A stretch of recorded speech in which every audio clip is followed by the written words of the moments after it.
शिवरायांच्या भीतीने औरंगजेब 3 दिवस उपाशी राहिला आणि सिंहासनावर का बसला नाही. शिवाजी महाराजांनी औरंगजेब यांच्यात तीव्र राजकीय स्पर्धा होती. जरी औरंगजेब सम्राट होता, शिवरायांनी औरंगजेबाच्या योजनांवरती मात करत त्याच्या विरोधात कृती केली. औरंगजेबाच्या इच्छेविरुद्ध शिवाजी महाराज आग्र्यातून सुटून राजगडावर परतले होते. शिवरायांचे स्वतंत्र राजेपण आणि सिंहासन ही गोष्टी औरंगजेबाला कायम खटकत होत्या. या संदर्भात 2 महत्त्वाचे ऐतिहासिक तपशील उपलब्ध आहेत. सन 1668 मध्ये शिवाजी महाराजांनी राजा हा किताब स्वीकारला.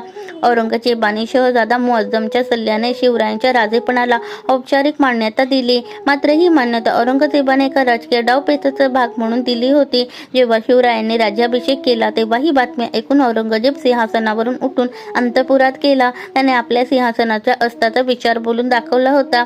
त्यानंतर 2-3 दिवस औरंगजेब सिंहासनावर बसला नाही आणि अन्नपाणी त्यागले, हे सभासदांनी नोंदवले आहे.